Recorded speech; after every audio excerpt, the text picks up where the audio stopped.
what have you done for me lately? It's Coons, what have y'all done for us lately? And if there's no answer, the only thing we owe them.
Good evening. Welcome to Let's Talk Too.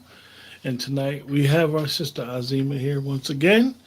And they say if you do it 3 times in a row, it becomes a habit. So this is our second week back to back, and hopefully the audience will receive our sister as well as they always do, and continue to support her and continue to show up and ask her these questions and get as much wisdom and information out of our sister as possible. What's up, Sister Azima? Hey, good evening, everybody. What's going on? Everything. How's the weather? How's the weather your way? It's 30. It's around freezing, but there's no snow or anything. We won't receive any snow until Thanksgiving. And it's more like flurries, and then again on the weekend. Yeah. Mm-hmm. Yeah, we got where I live at, actually it was nothing but rain, but literally the next town over, because it is the mountains, it got tore up and messed up. It's that heavy snow. So it was a lot of I've worked all weekend, all day, all weekend for the last 5 days. So hopefully, as of right now, I'm not working tomorrow. Hopefully they don't call me and ask me to come in, because my body needs a rest and my mind needs a rest. Mm-hmm. But, so last week we were talking about one of the issues that we were talking about. We were discussing the what us younger people call the crash out of the Democratic Party and how they're acting post-election. Yeah. I have 3 clips that I would like to show you. One you know about, the other 2 you may have seen. I know that you're very abreast and astute of what's going on, but I have 3 clips that I want you to discuss and talk about what's being said without being said in all 3 clips. Okay. I'm gonna show one now. And this is let me just read my thing. Hold up. Fair use. Hold on. Let me read it real quick. Copyright disclaimer of Section 107 of the Copyright 1976. Allowance is made for fair use for the criticism, views, scholarship, education. Fair use is permitted by, you guys know what it says. But anyway, right? Mm-hmm. Here we go. This is the first clip. This thing might break one way or the other, and all the so-called swing states would vote together, because of the last 2, 3, 4% were actually pretty much alike. At least this time, there is no question that he actually won both the popular vote and the electoral college. And when he won before, he lost the popular vote and only won the electoral college because of the late intervention of James Comey, and I think the false presentation of the email issue. There's been a lot of change for people to digest. A lot of economic adversity and upheaval, a lot of political upheaval, a lot of social developments. And if you think about about it. Some of the votes that happened in the last election are people who are just exhausted by uncertainty and tired of carrying it around. And that always helps the right.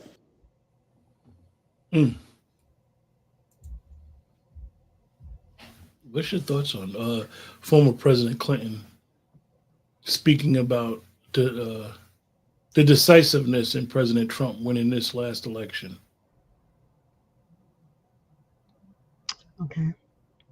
A couple of things. I don't know a lot of people if they knew Elon Musk offered up funds to provide constitutional attorneys in the swing states, which would be at the polling places, to offset the problems that they had the last time, where there were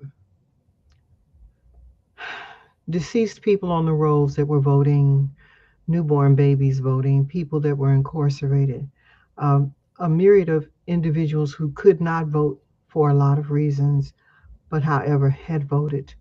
And I don't know if anybody remembers that during that election, and I'm not sure if it was in Pennsylvania or New Jersey, a young teenage man, I say he's a teenager, but he might have been in his early 20s, went to vote. And for some reason, he was using his cell phone, and I don't know why. But he came out, kind of ran out, and I and I don't know if it was by accident that he showed up on the television screen.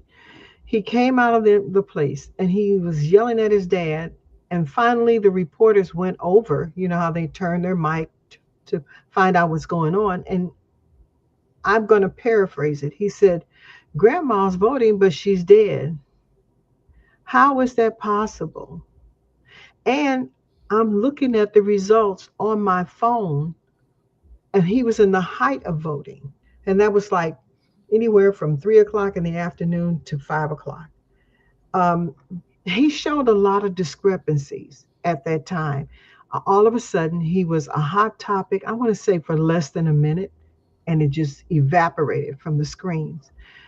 Anytime you can shut down an election process for a day to recount.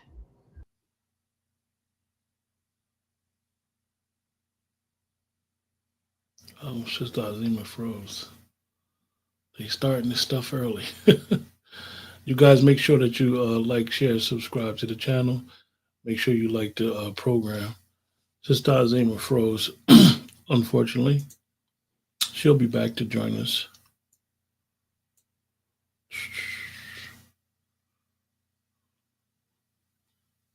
She gonna log out, log back in. Just 1 second, guys.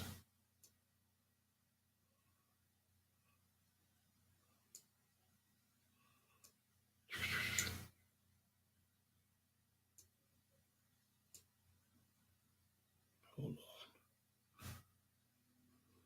She'll be back.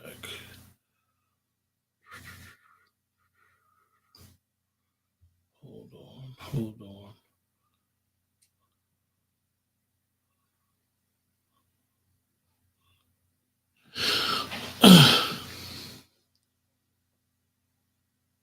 But the story she's talking about actually it did happen in Pennsylvania, where there was some discrepancies with the dead people voting. Go ahead. You good? Yeah. So the same situation happened in Florida. They were shut down for anywhere from 3 to 5 days, and then they finally got the count together. The hanging Chad event, you might be able to look it up on the internet. And the thing with Trump reminded me of that. So what happened was that both parties, Democratic and Republican, even the independents, felt that the states should go through and absolutely clean their voter rolls. And they did. I know they did here in Missouri. They removed people that were permanently incarcerated. They removed babies that were just recently born or any children's names that you were using under the age of 18. They removed them from the rolls. People who may have had dementia or other medical or physical ailments that prevented them from voting, even absentee, they were removed from the rolls. With that, it allowed us to have a cleaner election. Also, the mere fact that Republicans normally don't vote early turned out almost a month in advance and voted. I went and voted early. I voted 2 weeks in. The minute they said I could vote early, I went in and voted early. I voted for him in 2020. I think that shocked a lot of people. The first, like you said, 2 weeks prior, when they seen so many people voting early, they automatically assumed that they were voting left. I think they were shocked that, and I think that's one of the things that they're not even talking about.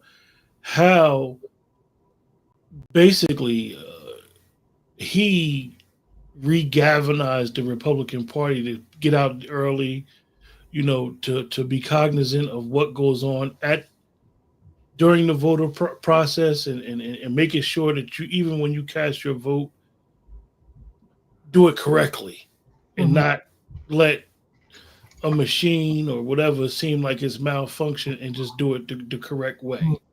Right. Well, it wasn't just that. It was also the mere fact that many Democratic people were tired and they voted for Trump, not necessarily for the Republican Party, but they voted for the candidate. And that's what happened.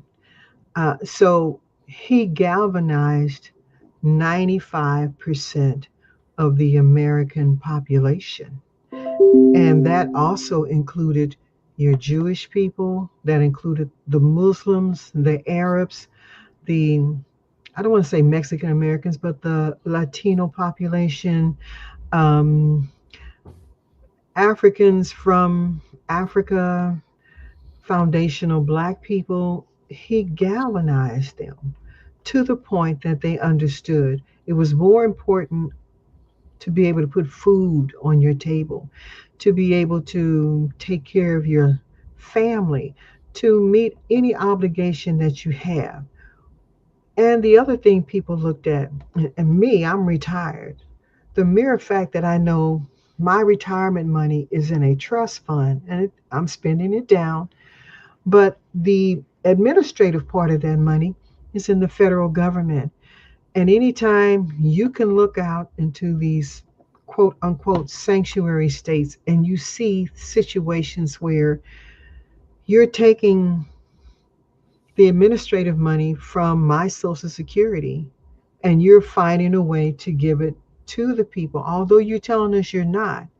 But Mayorkas stood up and said after the hurricane, 630 $630 billion was spent going to the migrants that came in here. That's $630 billion we could have had for us. And just to see the number of veterans living on the streets all across America is ridiculous. My first husband was in Vietnam War. He was missing in action and a POW. He was not the same person when he returned. My cousin was living on the streets and he was a millionaire and he ended up committing suicide. Okay. When you see that, it doesn't matter the color of my skin.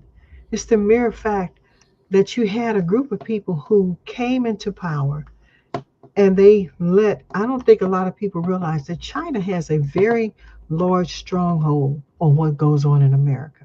And I don't mean the automobile industry or the stuff they claim we're buying from China. I don't know if a lot of people really pay attention to the news, but I want to say about 50 to 60% of our military bases, major Chinese families live there. When I say major, they're high ranking officials from the CCP who have moved into those areas. And they're not in there putting up, the Rice House or Panda Expresses. They are there. They are around our military bases. They're getting the contracts to make devices for the military. And I don't know if everybody remembered, but before we had this hiatus, I had pointed out that the goal of the New World Order was to make America the banking industry and China the new military arm. And England would still be the crown. All of that fell apart. Okay. A new consciousness has come in and all of that fell apart. And so when that fell apart, people began to vote what was correct. They didn't vote along ideological lines or partisan party lines.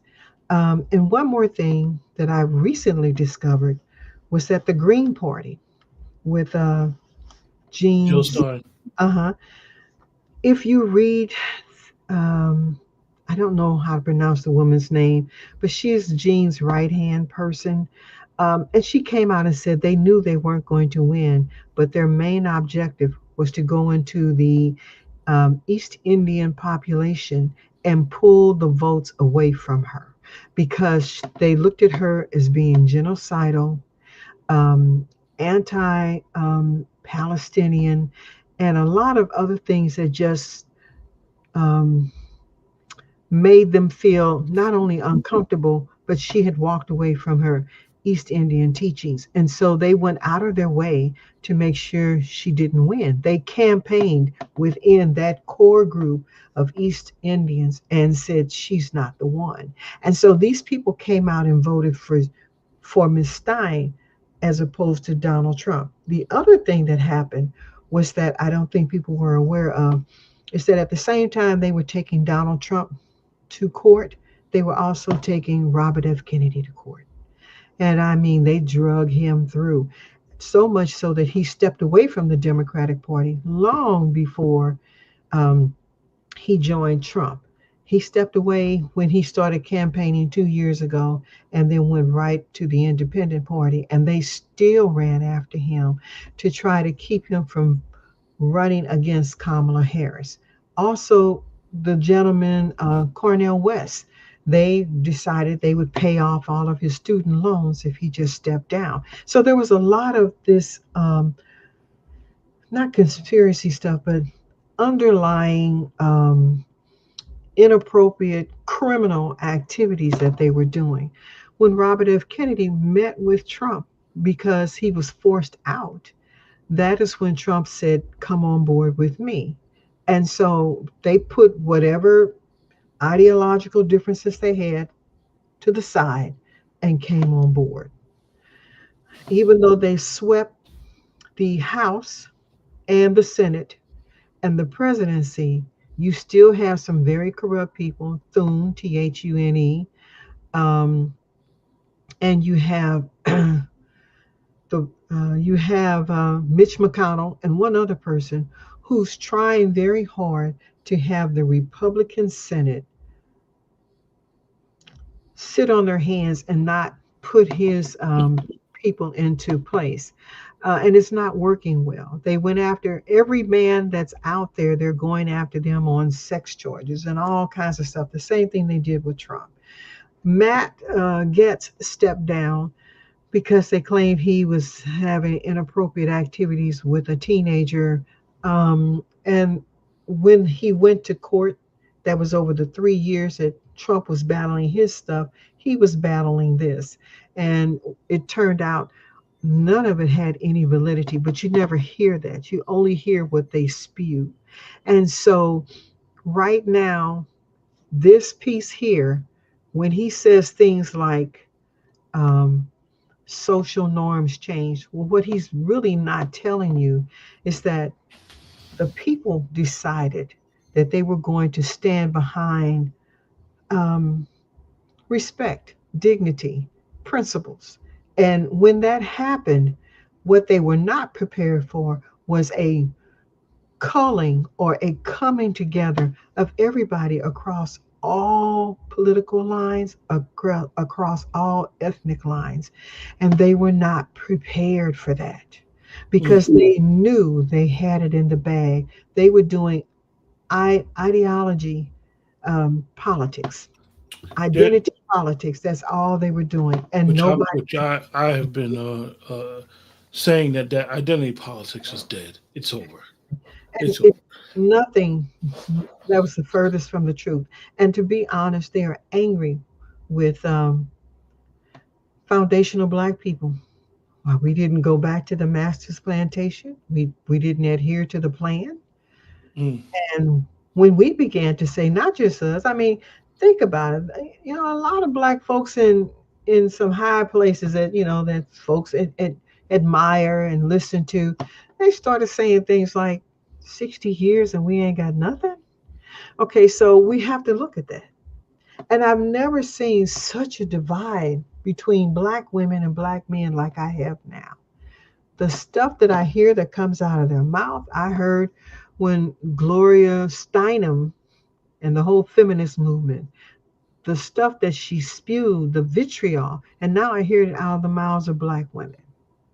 I mm. hear them say a lot of things, and they don't realize the long term effect of that. They, I'm not going to say long term. It's a rapid short term effect because we're now seeing that whatever we say and do comes back to us real quick, and they're going to be in a place where they're going to You need. know, Okay, that I have a bunch of stuff I want to ask you. right. But that is one of the things that I noticed that you have, and rightfully so. You earned it. You educated enough, and it's your turn. When you watch certain cable news and you see our sisters as the head anchors, Hmm. and even when they're giving their commentary and or opinion, they come off so angry with this crash out and the fallout of what I like to call $1 billion blunder, but it's basically been, in my opinion, and we got two more clips that we're going to discuss. Okay. It's a grift because Hmm. they this woman couldn't win, and they basically swindled $1.5 billion from people, from the donors and other people. She, like Joe Biden, lacked credibility, integrity, and they were unable to answer anything that came along. Even though when Joe would stand up and speak, his rhetoric, and it was just that, it was rhetorical, it was ridiculous. Nobody believed in anything he had to say. But you know, he was picked for a reason, and the reason was that it didn't rub Obama any kind of way. It always made him look debonair and suave. So you have this this jokester A as your bumbling vice idiot, president. bumbling Yes. idiot makes it somebody Okay. with charisma. Okay. And I'm trying to be delicate with my words because it seems like when I start speaking, it goes off. So then what does he do? He picks a person that does the exact same thing as him. And it had nothing to do. There's Tulsi Gabbard that could have been picked. There's even when Shirley Chisholm ran, she had a lot of credibility. So it's not like we didn't have women who could run for presidency and even tried. It's just that right now, under the new world order mindset, you had dumbed these people. And you have to look at the big picture. Mm. Sister Azima, she froze again, you guys. You guys in the chat, make sure you share, and subscribe. She was she was cooking too.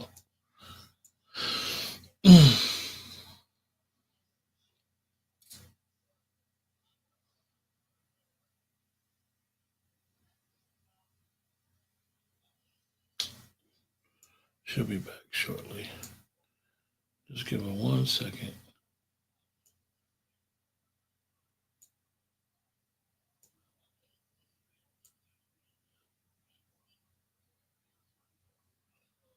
Back.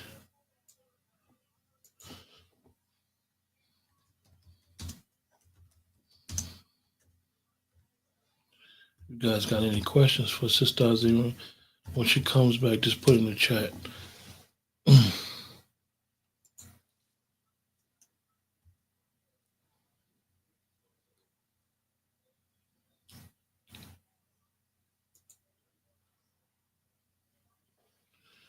She'll be back.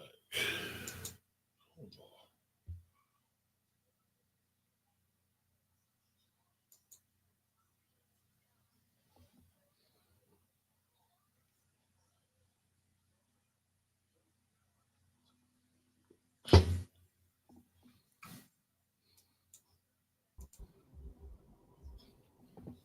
You good?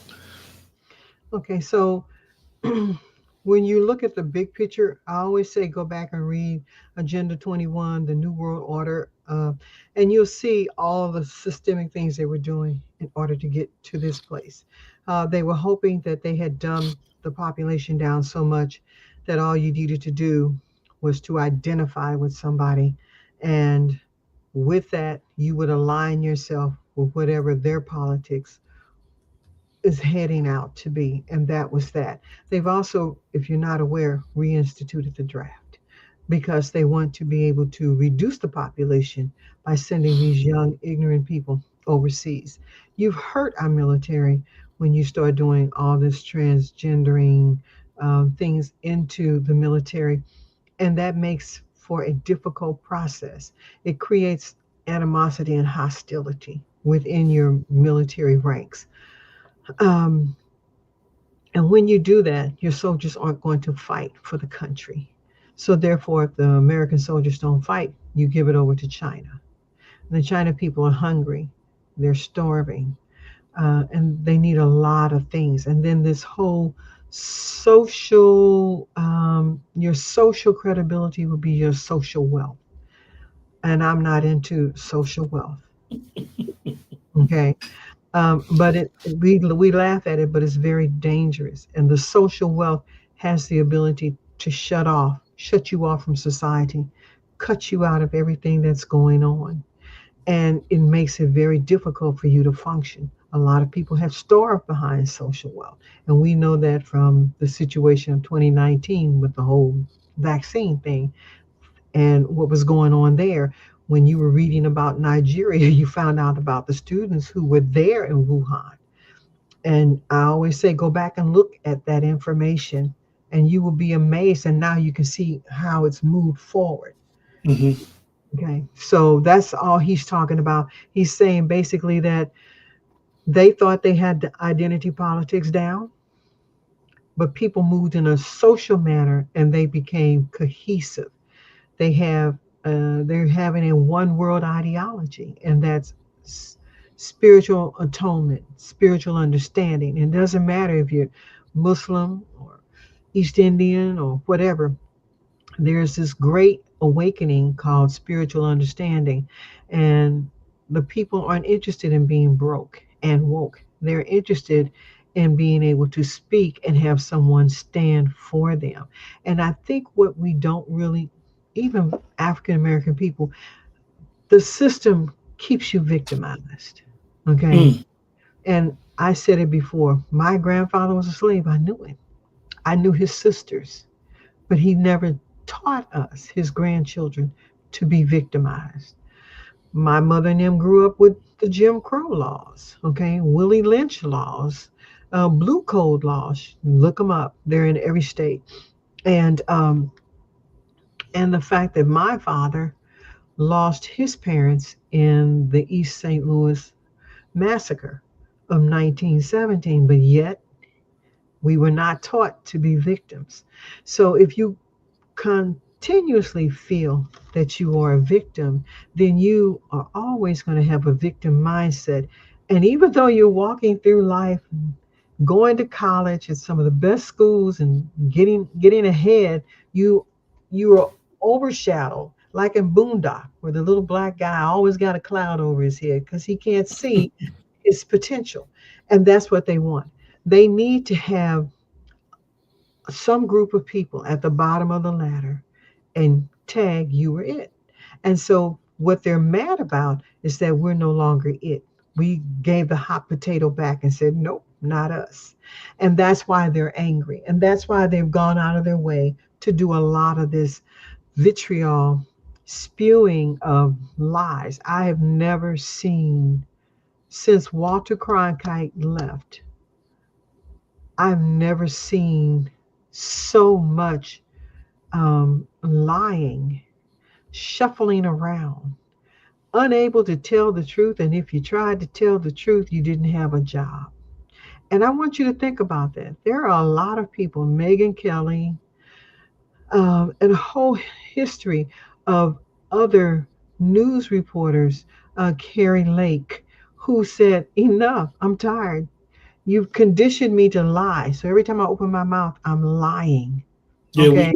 we got a clip of somebody who was in legacy media, and ever since he left legacy media, you see his views are more objective, and even his reporting is more objective. And I'm talking about none Tucker, other than Chris Cuomo. Chris Cuomo, if you look at yes. what he's Chris been Cuomo. doing with News One, Right, it's the old Chris Cuomo that most of us remember from Good right, Morning America, right. and it's like, oh, like he's more mellow. He's not. He doesn't come off emotionally Mhm. invested in a story. He's Right, just reporting, and he's mhm, talking to his guests more, right. and it's more of I'm being objective, and I'm going to speak on what's important for what I see in the direction the country needs to go to. Mhm, And if he got a guest on, he's laying it out, and he's just leaving it at that. He's not like before when he was on CNN, and he it seemed like he had more vitriol. And mhm, then I personally, in my personal opinion, I mhm, believe when he witnessed what they did to his brother, mhm, he it made him take a step back and say, "Hold up!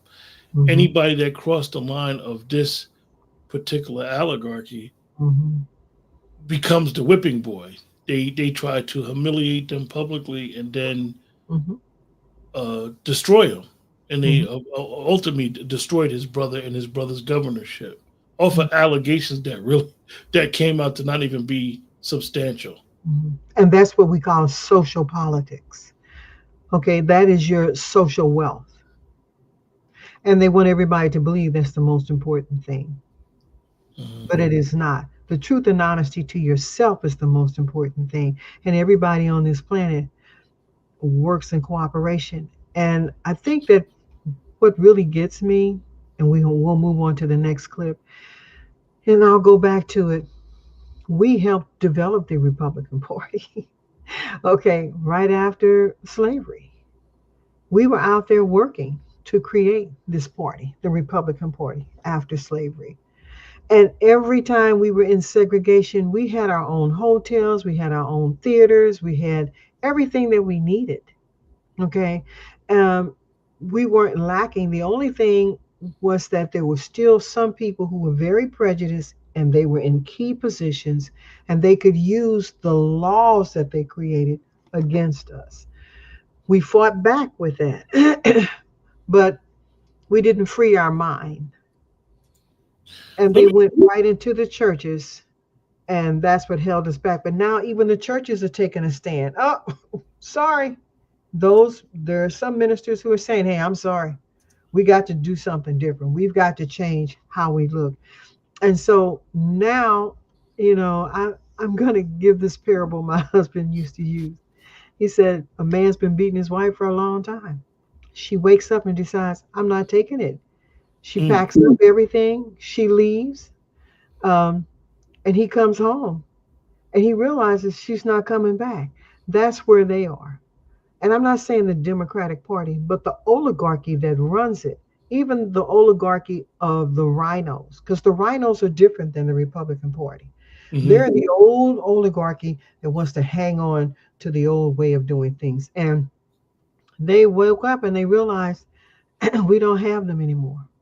We don't have them. So what we're seeing are last ditch efforts to create stuff. Putin's the bad man. Well, if Putin was so bad, he would have gone to war with you a long time ago. He had 3 years to be in war, and he didn't. But for Joe Biden to send missiles over there with nuclear warheads, I just thought, they're trying everything. And to hear the legacy media support that is crazy. And pretty soon, you're not going to ever see that again. And I don't think people are going to go back to the same structure of the Democratic Party.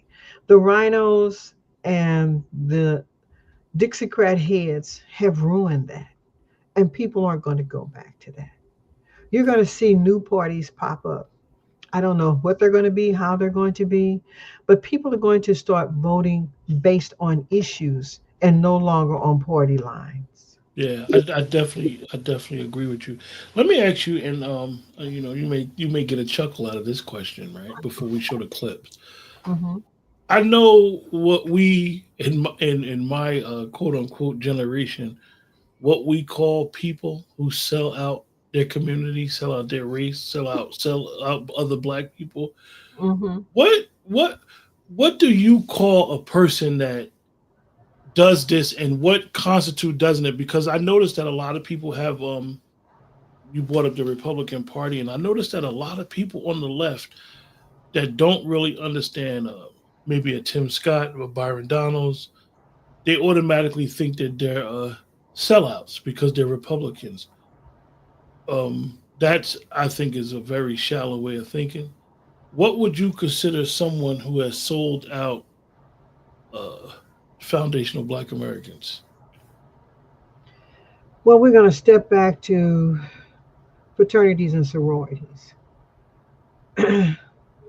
When historically black colleges and universities began to formulate, culminate, became foundational things, their objective was to teach as many of us the ability to read. From reading, those of them that were able to move to, I want to say, secondary level of education. And I let me backtrack.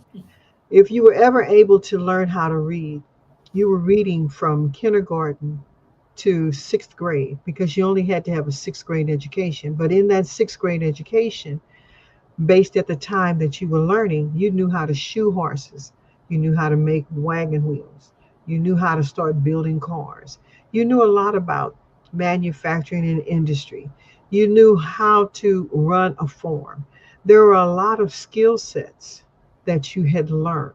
So, therefore, when you got to be 10 or 12 as a young boy, okay, because they were still children, you knew how to do a man's job. And those principles were embodied even in me, and we carried them on. We thought it was necessary that our children, foundational children, and people who came here from other countries dealing with the same type of things in very rural, obscure parts of their uh, uh, country, they had to learn how to become women before they were women. They had to learn how to be adult men and do the work of a man before they were men. And so when you're instilled with that, nothing stands in your way of learning anything you want to learn. So when secondary education came, which we go from um, eighth grade to 12th grade, that was like college for us. My God, we're going to learn something spectacular. And we did. We began to learn a lot of other forms of sciences and expansion of literature. And this allowed us, in some arenas, to be highly in quote unquote intelligence. Okay. And many of us felt it was our place to speak for those who couldn't speak for themselves. Somehow, that has over time overshadowed the original purpose of what it was to be. The original purpose was that as you learned more, you would be able to not only express that in your own personal growth and development, but you would be able to find a way to provide funding to those institutions that could now throw that out there for a larger majority of us to expand ourselves. I remember when it was not fashionable, even for white women, to get out. Once they got out of high school, if they made it through the ninth grade, they knew how to run a house, they, they knew how to raise children, they knew how to cook and sew. And I know people were like, oh, what is all of that? But Oh, Sister Azima froze, you guys. Hey, Sister Star, what's going on? Brother Fred, what's up, bro? She'll join us back with us. Just remember, you guys that like, share, subscribe. Unfortunately, this connection, this you know, Pennsylvania to St. Louis connection is a little jacked up right now, so just be patient with us.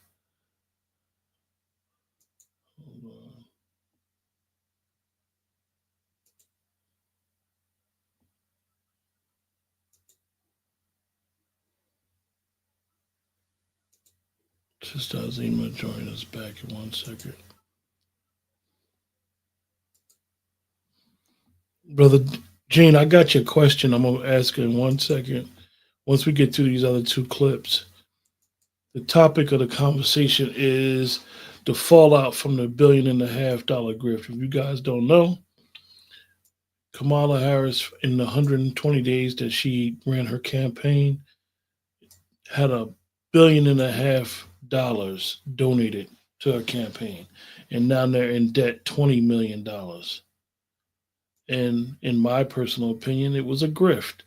They grifted the donors and they grifted people out of money, knowing this woman couldn't win. And we'll show you why she couldn't win in 1 second, based off of what these two gentlemen said. Hold on. So I just want to wrap this up real quick.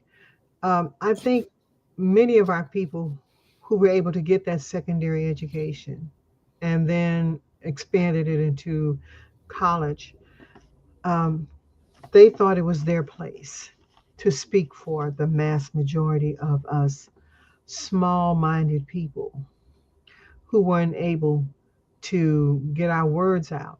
Well, that may be true for some of us, even now, but it's not true for the vast majority. Mm. And so they took it upon themselves to be the Roland Martins, the Kamala, well, not her, but the Roland Martins and the Joy Reids of the world. And they thought it was their place to have a strong platform. Unfortunately, they also had to align themselves with the oligarchy in order to maintain their job. I don't know what it's like to earn $20 million a year as a salary. I don't know.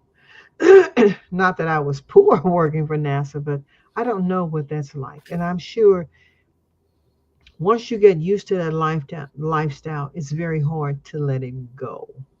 And so, therefore, you're going to buckle down and try to beat it into us that there's something wrong with us. And the mass majority of us are going like, "You're delusional, dude. You done lost all credibility. You're I get delusional." I get a kick off of Roland. Roland loves to call people idiots, and it's just Right. I'm amazed at that, and that a man of a certain age talks to people that disagrees with him so much that he calls people idiots. I'm just amazed that he uses this Well, type I of mean, language. look at all of them. What do you see? I see adult teenagers having a meltdown. They're having a 15-year-old temper tantrum, and they are adults.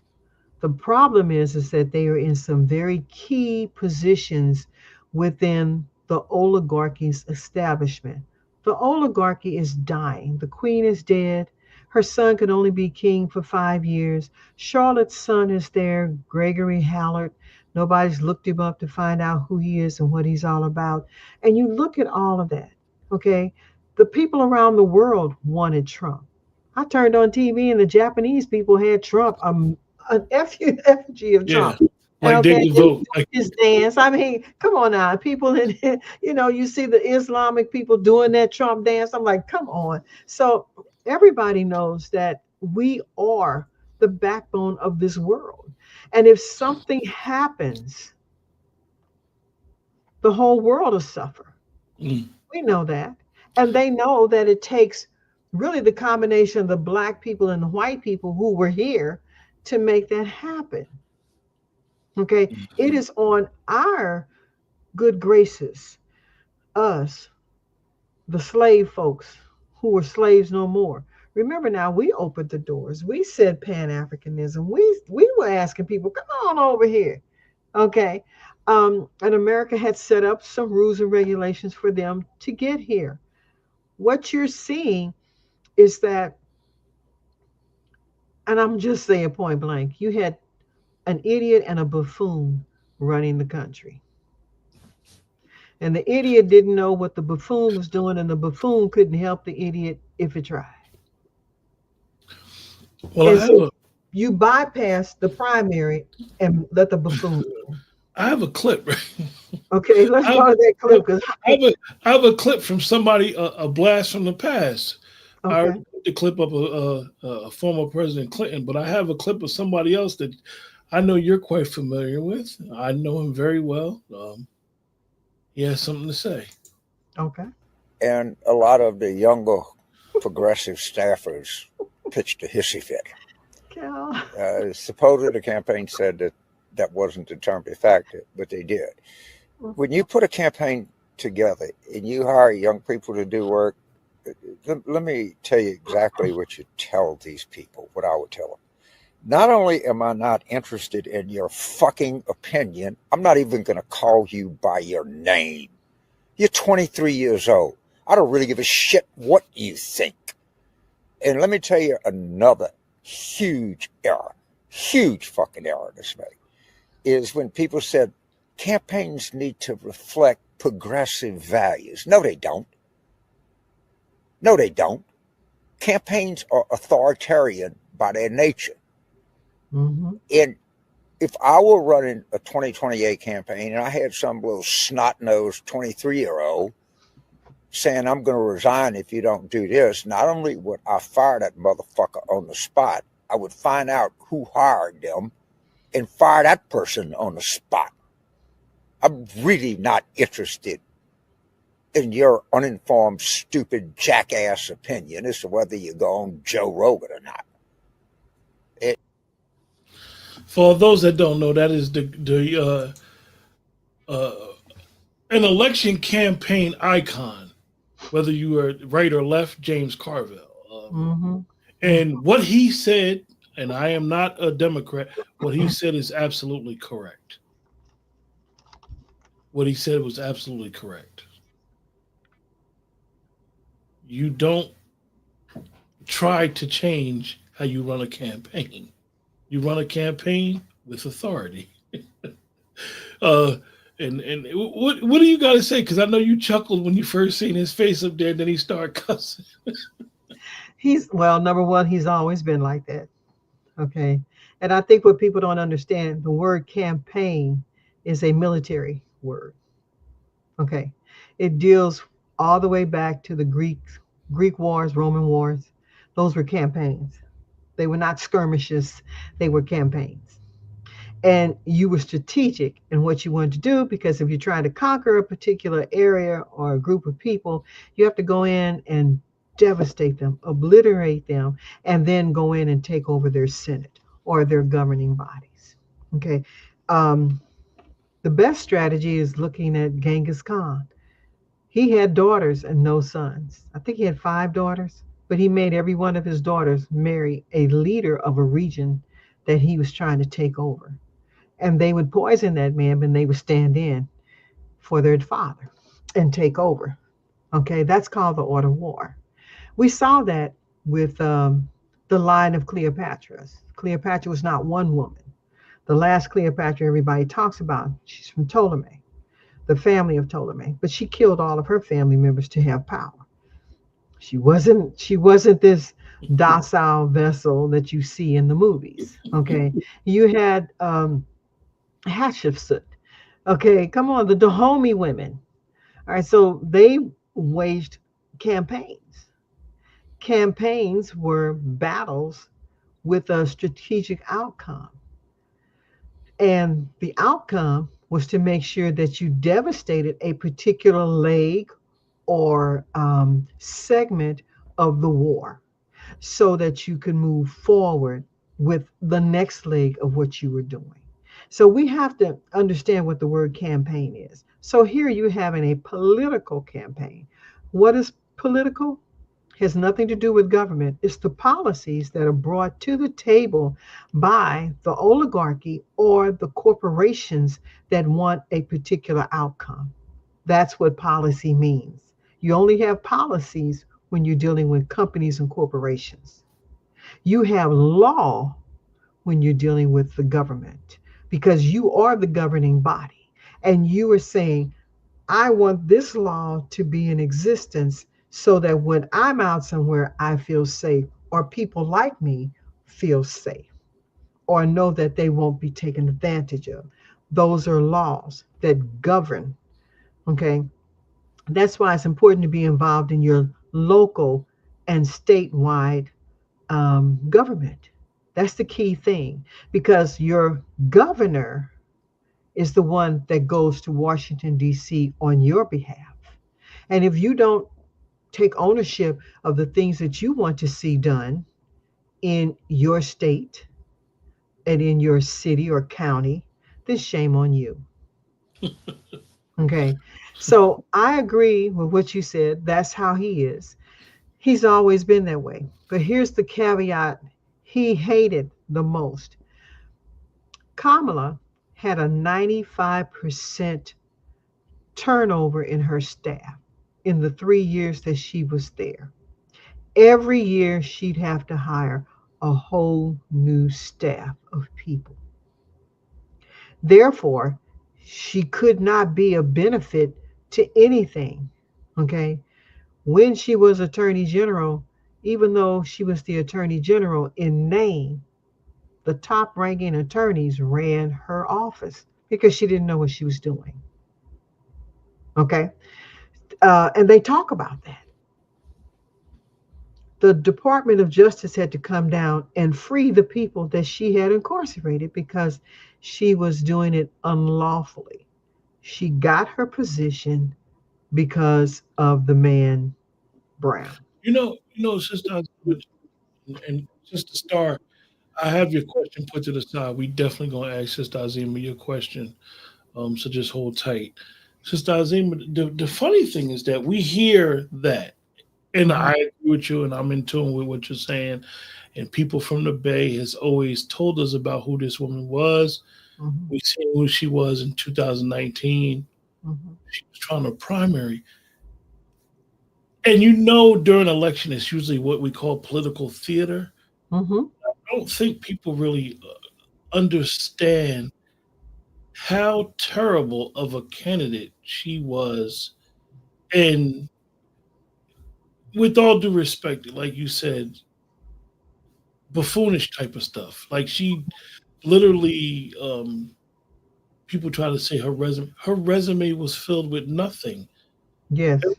Everything about her was basically done by other people that she took credit for.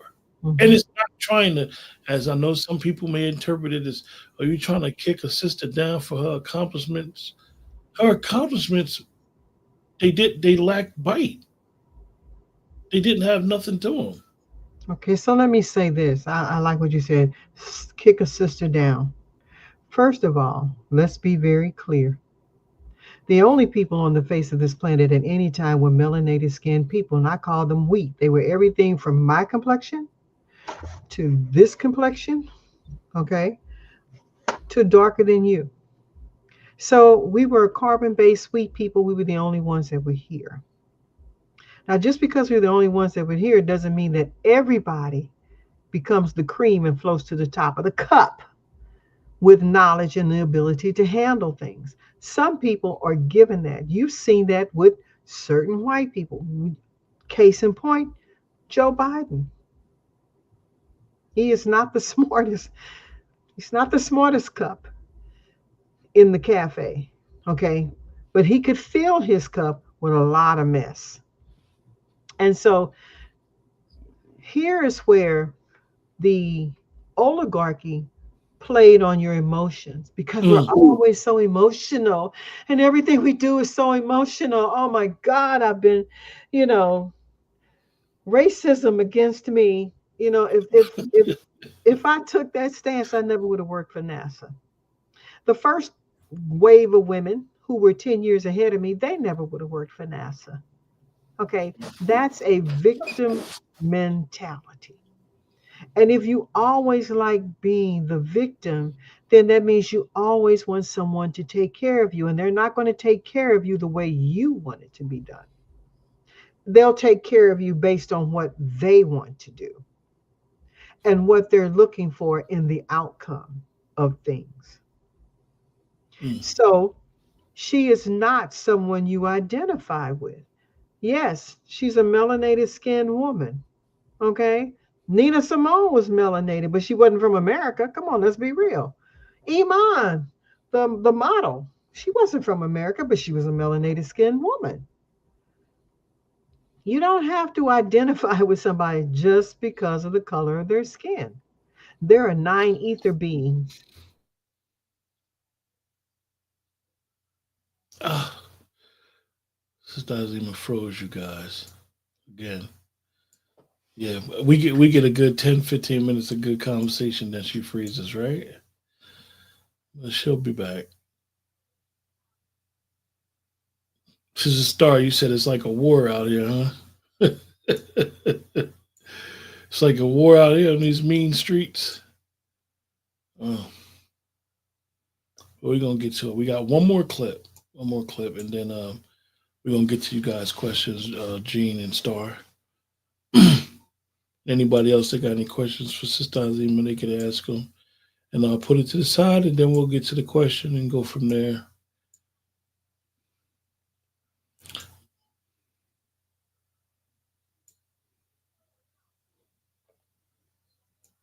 She'll be with us in 1 second.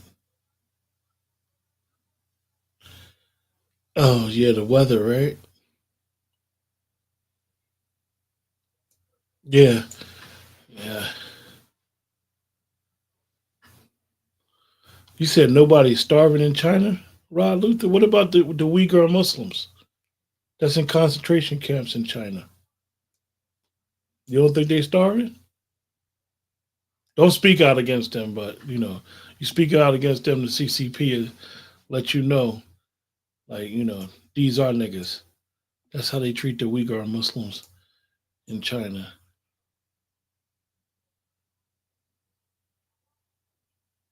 Hold on. Uh, it's okay. It's Okay, fine. so what I'm basically saying is that you have had people play upon your emotions. And in playing upon those emotions, it kept you in a state of being a victim. And that victimhood keeps you in a state of being a child. That's why it's so easy for people to dismiss you because you Mm, have validity for yourself. You don't speak for yourself. And then those of us who do speak for ourselves, ooh, we stand out. You become, ooh, I never knew you were that smart.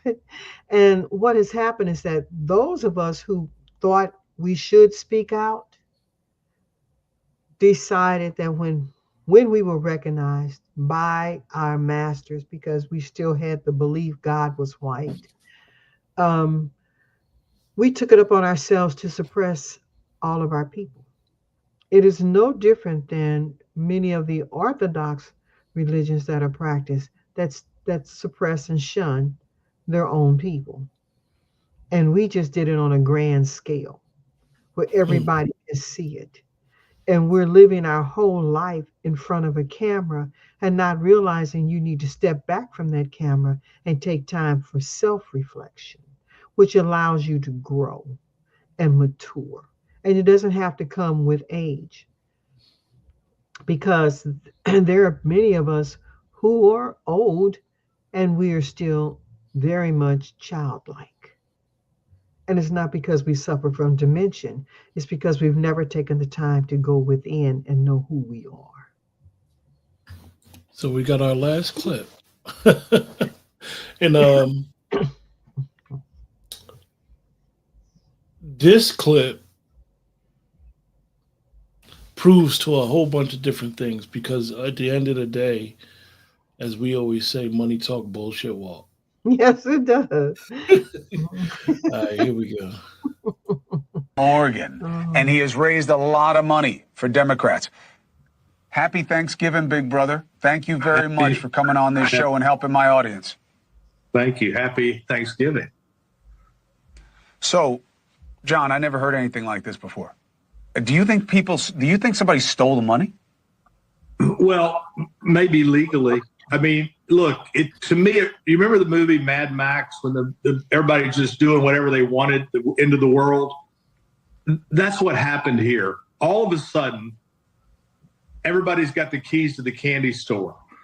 Ad buyers, talent, consultants. There's 100 days to do it. And the money started pouring in. Remember this, Chris. It wasn't pouring in for Harris. It was pouring in against Trump. Everybody that was voting and supporting Harris was really voting against Trump. And everybody that was voting for Trump was voting for Trump. So she had all this money coming in. She had all these consultants. And if you don't run the ads, you don't get paid for the buy. They were running ads in Florida, where I live, nonstop. And I'm like, why? I mean, are they running them in Alabama and Idaho too? And I'll tell you why. If you don't run the ads, the buyer doesn't get paid. A $900,000 to put her face on the Sphere in Las Vegas. In the Sphere, the ego, the crazy, the commissions. I was at the White House for a dinner Friday night, talking to a lot of people. And I'm telling you, man, there's a lot of whispering. There's a lot of names about who got paid this, who got paid that. And a lot of people got rich on the back of donors trying to stop Trump. And I think this disqualifies her forever, forever. If you can't run a campaign, you can't run America. And that would be the argument just day one. So it was terrible. I think she did a good job in the debate. I think she did as good a job as she could hope for in a short period of time. I told everybody, she should not have been the nominee. She was not going to win. And she didn't win, and she lost badly. So she's got to go figure out her life. She's in Hawaii. Tim Walz was at the dinner. She was in Hawaii. So she's having a call with donors this week. They tell me about her political future. I don't think she has a political future. So that's my thought on her. How bad is this for the party going forward? It's terrible because when you don't trust, it's like Andrew Gillum down here in Florida. He lost by just a little bit. But the money was, to DeSantis, just a little bit. But the money was so squandered and kept that, and he was going to take all that money he kept and rebuild the party. The Republicans got 1 million more voters now. What happened in Florida is with Gillum the same thing is going to follow Harris for the rest of her career. She cannot be trusted with the money. And the party and the donors are going to be like, where is this money going? Look, the week of the election, a former ambassador called me and said, I'm having a fundraiser, this like 2 days before the election. I said, how can you spend the money? Well, we need it for GOTV. I said, no. I stopped giving once Biden was out. As you know, Chris, I said, that's it. I'm a Biden guy. I wasn't Harris.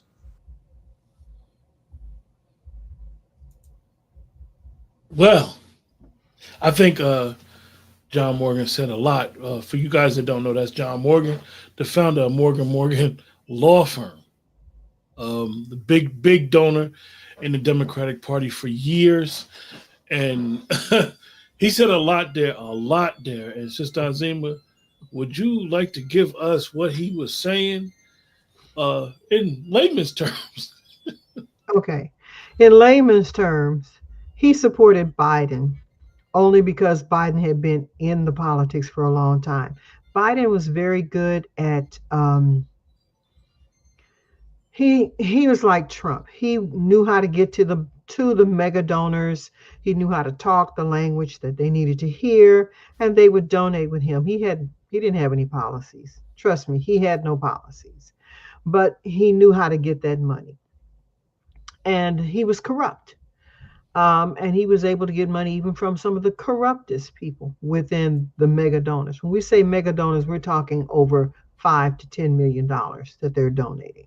So those are your mega donors. No one wanted to donate anything to Kamala. She was not a strong showing when they did have the Democratic primary. And if you remember, Trump was in that Democratic primary because he was a Democrat before he was asked to run for the 2016 position on the Republican ticket. Understand that. You have to go back and look at that. And you remember when Tulsi Gabbard talked about what she was all about. She had no comeback.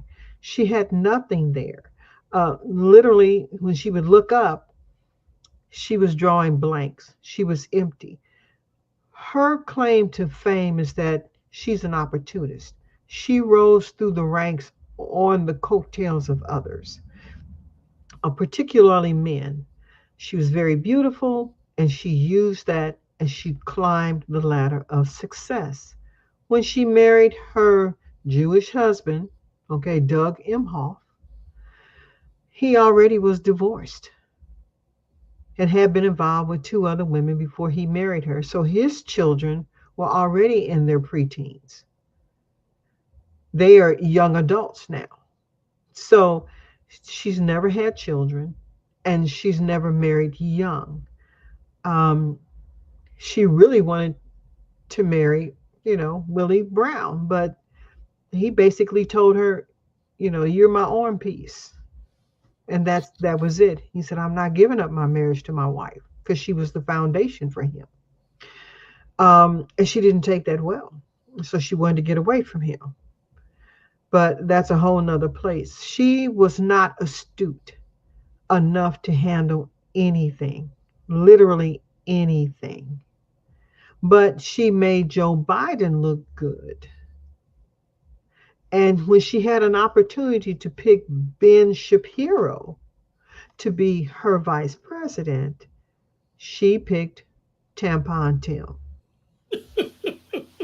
And everybody laughs about that, but this is a man who thought it was very important to put tampons in boys' bathrooms. And for the life of me, I don't understand that. But that's neither here nor there. He was very proud of that. Very, very proud of that. So when she picked someone who would make her look good, she thought she had it in the bag. She thought she could run on identity politics or be the opportunist that she is. However, that doesn't work, especially when you have a person who's out to prove that you messed over me the first time, and he's going to run a hard campaign. She ran a smear campaign, and it blew up in her face. She didn't know how her money was being spent because she was changing her staff every single week, literally. At the end of all of this, she let people go. She didn't even go down there and tell them. The guy who was running her campaign had to go down and tell folks, we're cutting you off. And they were like, well, when are we going to get paid? I'm sorry, there's no money to pay you. How? How do you not pay people for 100 days and they're giving their all, but you don't cut them a check to survive? And then you let them go and there's nothing there? That doesn't work. So yes, that means that the mega donors do not see her as a viable candidate for any position that she's trying to run for. Nothing. Yeah, there's been some talk that she might run for governor of California. It doesn't matter what she has to get. The political system has to be behind her, and the Democrats are not going to be behind her. Those mega donors see her as a waste. Remember now, when she came in, when they forced Biden to step down, he had already earned $1 billion in donations. The other $500 million came from the staff of key people, the Obamas, the Clintons, them out there talking and snoozing their folks to come and donate for her. None of those people knew that she was a viable candidate. Nobody. And I'm laughing because Nancy blamed Joe Biden. I blame Nancy Chuck Schumer. Why? I don't blame them. It's time. That's the whole point. We are now in the best time of our life. We have the ability to not be identified with any particular party. We can pick and choose where we want to go. We can begin to develop some real talk about where we're heading. We got a man in office who will listen to us because he gave us the platinum plan the first time out the box after he talked with uh, Ice Ice Cube. Cube. Yes. So he was serious. He was very serious. He is the same man that opened up his casinos so that people could come there and box and and earn good money because they couldn't afford to box in those arenas. He's opened the door for a lot of things. He doesn't have time for what they call race baiting. He's not a racist. He can have prejudices. Everybody does. But his prejudices do not extend to where I'm going to apply a law to keep you from doing something. No, that's not what he's about. But he knew that he had to get in here and handle a smear campaign. And that's what it was all about. While they were smearing him, they were smearing Robert F. Kennedy and Cornel West. Do you think, and before I get to these two questions right so far, do you think that the American people just said enough is enough? We Yes, see what's going yes, on.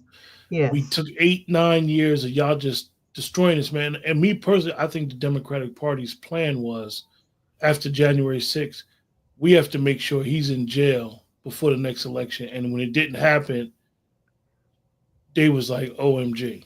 I don't think it Like, was the Democratic Party because I don't get that from the mega donors. mhm. Okay. Froze. Oh, Sister Azima froze again, you guys.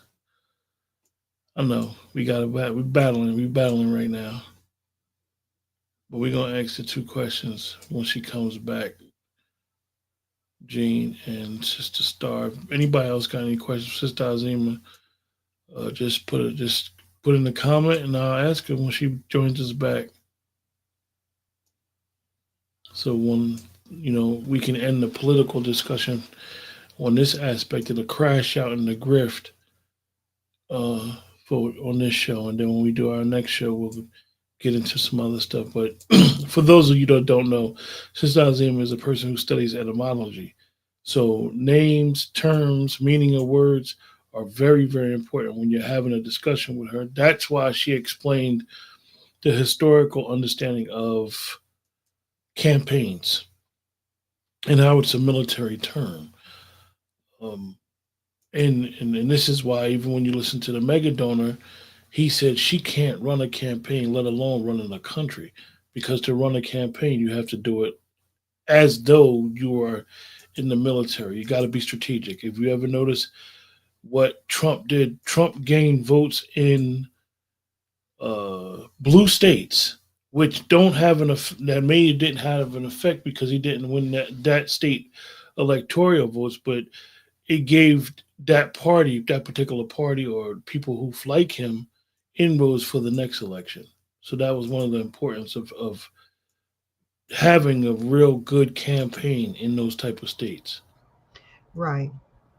Oh, you listen to me. Mhm. But I got the two questions. I have one by Okay. Jane here. Your thoughts on the future of America? You kind of was getting to that, right? Okay. Go ahead. You got your thoughts on the future of America? The future will be bright. The Democratic Party is not going to come back as most people see it. It's going to take them a while. And when I say a while, it may take them 3 to 4 presidencies before they can get back because of how it was really handled. And and and I want you to understand, the party is one thing, but the people who had worked their way to the top, who migrated to the top, who believed in the whole one world, new world order piece ever since 9/11. You need to go back and look that up. Put in NWO, New World Order, and you will read it. And it's all part of Agenda 21. It's wild and crazy. has everything to do with Margaret Sanger and everything that with the Nazi parties. You need to read it and better understand it. America's future will be great. Why? Because we're going to develop a new party. And Ice Cube is a part of that. And Robert F. Kennedy is going to be a part of that. This is where I tell Black people we need to do things like term limits, okay? Especially for senators. Senators are in office for 6 years. Some of them have been there 40 years. How many times is that? Okay. That's 7 terms that they've been there. And they now have good working relationships with the people on the stock exchange, so they know all about inside trading. They know all about the pharmaceutical companies, and that's how they're making their money. Um, how can Barack Obama, with a salary of 485,000, I think annually, is now worth, I don't know, 26 million in just 4 years? Come on, people. Let's be realistic. Okay. Also, this is a great time in which we can set up things like, I don't know, for lack of a better word, but we need to have standards for police officers. And we need to have some type of a system for repeat offender police officers, ones that allow their own personal views of certain groups of people or ideology stand in the way of their policing, and they are having a habit of crossing the lines. I feel anytime a police officer earns 10 complaints in a year, you got a problem. And he needs to go on to a particular list so that when you do get rid of him, he cannot work as a police officer anywhere else in the United States. We need that to be in place. That's why you go to your local and state events, your governors, and you talk to them. You attend those meetings and you make stuff known to people. That is the only way anything gets done. We don't have to be out here marching around with a sign. I am tired of hearing we shall overcome. We haven't overcome in 60 years. So we need a new strategy. Okay. You can't let the Roland Martins of the world tell you how you need to think or what it is you need to do. America is in the best place. We're going to go back on a gold standard. We're going to go back on a lot of good things that can help us, where we are asset based money as opposed to debt based money. Debt based money means that your money is not backed by any asset, only you. And the harder you work, the more I can take from taxes so I can live a lavish lifestyle. We're not going to have that. The Department of Education didn't exist when I was growing up at the federal level. That didn't come into play until between 1976 and 1979. Gee, I was almost out of school. Sister Azima, I'm Yeah. glad you brought that up before we, and I apologize for cutting you off Uh-uh. because so many people are up in arms about him saying, I'm getting rid of Department of Education and I'm going to just, it's going to open up more money to the states. Explain education back then to education now. Well, you have to know how the new system went into play. Governors had autonomy of their state. They did, at that time, we did practice separate but equal to the best of, how those people were.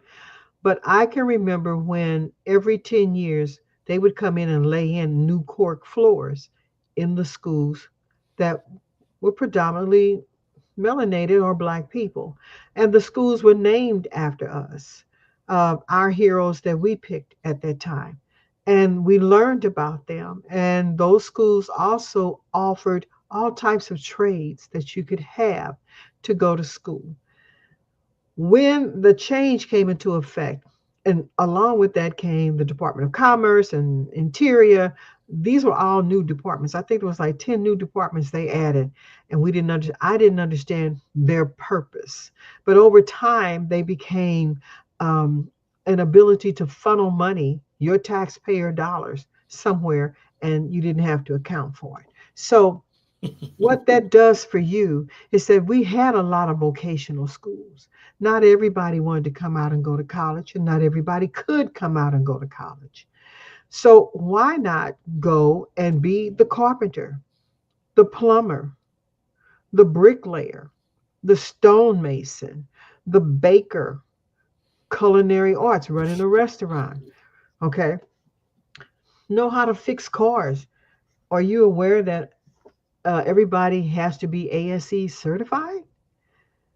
And they take 6 years to be certified. So they're not going to run around and mess up your car because they'll lose their certification. And certifications are not cheap.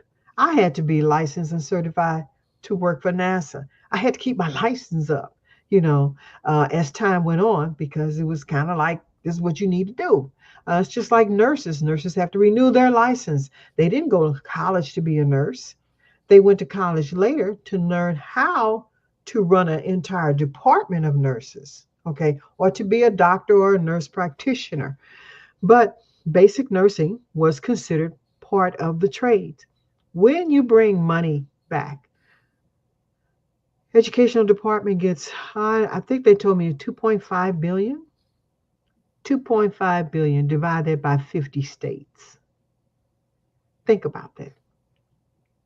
You're looking at hundreds of millions of dollars coming into your state. I live in Missouri. There's only 6.2 million people that live in Missouri. We're a nice sized state. We only got 6.2 million people. How many million people live in New York City? Okay, so if we have 6.2 million for our entire state, you best believe that money can be spent well. Our inner cities, when I went to school, my teachers were spectacular. We learned phonics, not Dosh words, the, and, but, to, for. We learned phonics. We knew that if we could not spell the word, we can break the word down by phonetic sound and realize that certain letters give certain sounds, and we can begin to spell that word based on the phonetic sound. Okay? They don't teach that. Everything is rote memory. We knew, not through memorization, but through practical application. What we learned in the classroom, we went for recreation. The purpose of recreation is to recreate through play the things you learned in the classroom. That's why you went to choir. Why choir? Because music is written in fractions, in fractional notes. How can you learn fractions? Learn music. Learn to read music and you'll learn the fractional table. Play pool. You're going to learn physics and geometry. Why? Because the table is a geometric shape. The balls are moving through the laws of physics. Wow. That's how we were taught. Okay.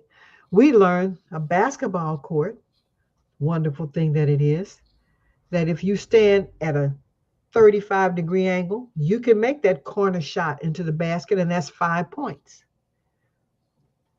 Who teaches you that now? Football, if you ever seen scrimmage for football, it reminds you of what they do when they have a campaign, a military campaign. They have all these X's and O's out there, and they're showing you who is what and how to move them along that. Okay, that is called strategic analytics. So we have the opportunity to be exposed to a lot of this. And it made us a much better person. We were more well-rounded. And we knew how to interact personally with each other and not sit here and type a text. That wasn't the most important thing. Typing. Now we have keyboards and you can just speak to it and, they'll type stuff for you. But if you ever do that talking to it and they put a word in there that doesn't even make sense, you start reading the sentence. I don't need that.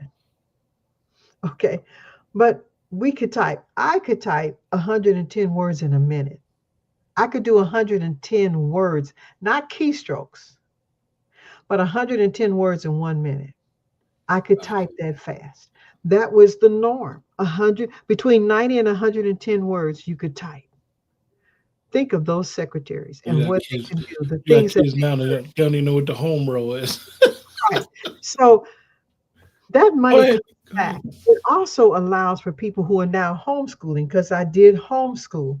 There's for Missouri, $17,000 would be set aside in a fund for each child that goes to school. Mm. 17,000. Do you know what that means? That means you can pay $7,000 for that child to do the homeschooling. You can get the whole homeschooling course from your state. State of Missouri offers you one. Okay.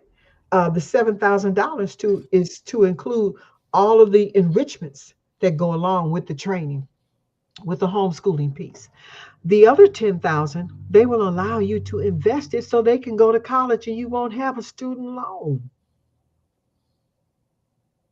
Mm. So if they're in school now, by the time they get ready to go to college, maybe to be a doctor, or maybe they want to go to a trade school where you're learning construction management, it can be paid for.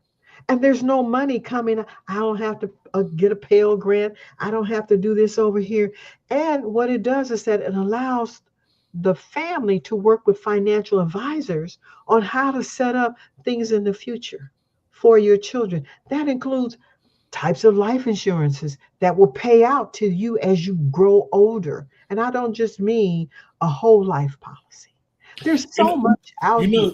Sister Azima, you are right at a, and I happen to have done a bunch of stuff with some educators. Mhm, Um, very good friends with about 5 or 6 teachers. A friend of mine, she's a doctor in education. mhm, Um, but it is an age gap where most people don't understand. You are literally, and you guys in the chat, mhm, if you're of age to remember this time, mhm. um, speak on it, because Sister Azima is the only person that is from the boomer generation, I would say, who speaks about not having Department of Education and how it will help each individual state and then trickle down. No, And it's not trickle down. I It's hate to use the word required. trickle down. It's required. Yes, it's required. Um, Once they remove it, it's an automatic function. And he do, has a do, whole group of people who will make sure that based on the state that you're in and the cost of living, that's the amount of money that will be set aside for each child, including those who have to be homeschooled. Some children have to be homeschooled because I have an autistic grandson. He has to be homeschooled. So some of us will have children that cannot sit in a classroom, who suffer from a lot of things, but that also means money is set aside for their educational needs, special needs, in which you can have other people come in and give the mother relief. You can hire the right type of special education teacher to come in and do an individual. oh, she froze you guys. I tell you, when she start cooking, she start freezing. Yeah, she's cooking on this education thing. Like I was saying to her, I've never witnessed. She's very excited about it, and you see a lot of people who don't really understand or don't remember those days, or don't talk about those days when they weren't, when the Department of Education didn't exist, of how it was a different type of education. It was not more theory. And what I mean by theory is you just were taught something and you never had to practice it. She's speaking about uh, on a practical. You guys, she used an analogy with X's and O's. X's and O's they use for football a lot, and that analogy is not used today from a geometrical standpoint, or education. Like even how, like, understanding the, like she used the example of the basketball court and stuff. If you played basketball, you know exactly what she was talking about. Right. And So you, mhm, the yeah, I played sports when I was younger. I understand the X's and O's that you were talking about. And I was saying when you had dropped mhm, how when before Department of Education, with your excitement, how you're explaining that when you went to school, you didn't learn just theory. You had to take that theory and put it into practical skill. Practical application, And yes. and you notice nowadays, even in the higher education, most people just learn theory. You Just never have to practice nothing. no. And it goes back to one of the statements that I said that a lot of people nowadays are educated dummies. They have a Yeah. bunch of degrees and it don't mean nothing because they never had to put what they were learning into practice, and then they graduate from college and go in the real world, Hmm. and they most of them degrees are just basically, and I'm not taking away from nobody's accomplishment, degrees become just a piece of paper. And that's it. It doesn't feed you. It doesn't allow you. They educate common sense out of you. We were given, we were educated to have common sense. Mm. The word educate comes from the word uduko. It means to draw out. They can't put anything in you. What they do is allow your imagination, your IQ, your imagination quota or quotient to pull out things that you dream about or know, and it becomes the reality because now we can make it. Okay. My grandsons, let me tell you, and my daughters, the teachers loved me. Because I would come to the school and we would make volcanoes. I tell the kids, bring me baking soda, bring me this, bring me that from the home. Okay. I showed them how to make batteries using food. Did you know you can use outside of lemons, potatoes, and tomatoes, and they give off great energy. You can light a light bulb with it. Okay. I showed them how to have little rocket, um, what we call canned rockets, where you can cook food on top of this empty can of peas. There was so much that we learned in school, practical application. Did it for my own children and did it for my grandson. Okay. The only drawback was that the kids thought they could go home and practice it at home. No. Yeah, And but the thing was is that it excited them to learn. And that's very key. Nobody wants to learn. Okay, you must understand that even before we have this technology, the attention span of anybody is only 3.5 hours. So you must, in that 3.5 hours, pull out from them the things that are necessary for them to learn. And then you reinforce it through recreation. That's why you have labs. That's why you have playtime so that they can reinforce the things that they learned in the classroom.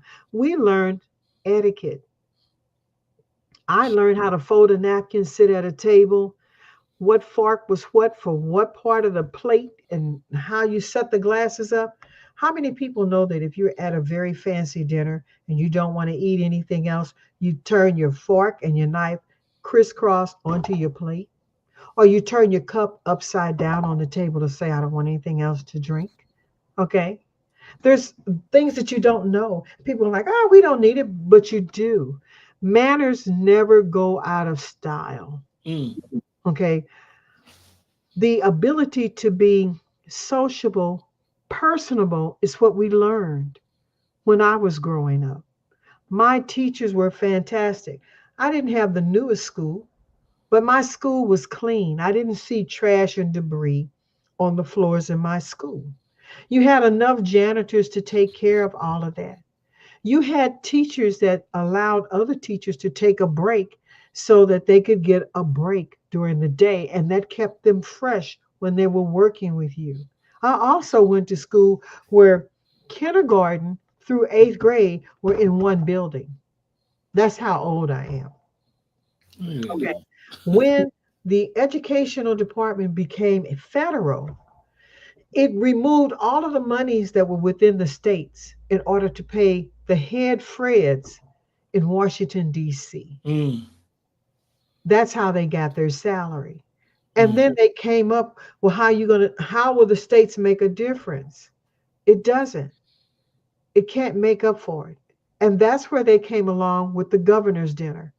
That's where the governors go and they take a list of all their tax identification people, whether it's a business, an entity, or you.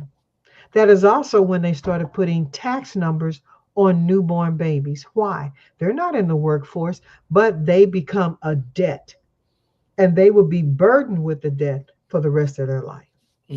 So by taking that money from that, taking the money from the interior, okay, what's the purpose of the interior? Is to make sure that that things within the confines of your country allow you to protect your people. So if some major catastrophic event occurred, you have the ability to shelter your people and provide everything that they need: food, water, whatever, emergency help, whatever. Okay. They don't do that now. Everybody sits in Washington and they get that salary, So hundreds to we, hundreds. so literally, Sister Azima, with what he wants to do with education, with what he has tasked Elon Musk and Vivek to do, and with gutting this wasted spending that we've been doing over and over. This, in the long run, the American people will see a great benefit from it. Right. Our problem is that we want immediate gratification. What I'm looking at is that in 5 years, 10 years, my grandsons, your grandchildren, or even your children will not be strapped with higher interest to pay off a debt they did not incur. Mm. They never incurred that debt. I Okay, got a question. never. And we would go back to a gold standard. This election cycle caused a lot of fallout in the Black community. What long-term effects will this have on Black relationships? Okay, first of all, it wasn't this election. Those problems have been systemic. We have been murdering and killing each other. We've been robbing and stealing from each other. Okay. And we would stand there and go like, oh my God, this is horrible. Don't send them to jail. This is a time for us to stop being a victim and step up and become an adult. This is where you work with your local and your state people and make changes. The fallout that you're going to see already existed. It's just that it didn't come to the surface because you all would avoid each other. You can't avoid each other. We have to talk about it. Okay, we must talk about the things that directly affect what's going on within families. We have to. And how it directly affects us within communities. And we have to be realistic. Okay, white people are not hunting us down at this point. Okay, I can say that for a fact because I can remember when the white guy threw water on me and one spat at me. Okay, I can remember that back in the 70s. I am now 40 years removed from that, and I have not run into that since. So things have changed. We, as a collective body of people, want to be a victim. We think everybody owes us something. I'm going to be like James Brown. Just get out the way. I can do it myself. And we have the capability of doing it ourselves. Are you aware that we have, what, 2,000, maybe 4,000 millionaire Black people? And I don't mean 1 million, 2 million. I mean 10 to 25 million dollar millionaires, okay, within the United States of America that are foundational Black people. But you don't know about that. You know, what's funny, Sister Azima, is I had a friend of mine. She's a local politician. She's a liberal. She's a white woman, and Mhm. we were discussing one of the murders. I can't remember offhand. One of the murders, and I was giving her an example of when a lot of Black men encounter the police, they get pulled over, Mhm. and you know what the reason why I'm bringing this up is because you made me think of it, because sometimes we don't understand that carrying that baggage of trauma, Mhm.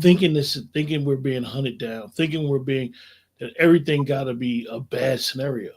Mhm. And she said to me, she was like, I can never understand, have to have that burden of thinking it's going to end bad. And Mhm. it shifted my way of thinking in a sense, because every encounter, every situation, and I know listen, you guys, I know racism is here. I'm never going to sit here on my platform and say that. Mhm. But understanding that sometimes taking that embedded trauma that Mhm. we have and what our people went through in this country and carrying it every single day, Mhm. it has to be weighing our backs down.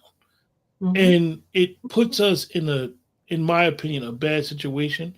because, like you said, if you walk around every day like you're being hunted, Mhm. but you know you're not being hunted in the workplace, you work with people that don't look like you, Mhm.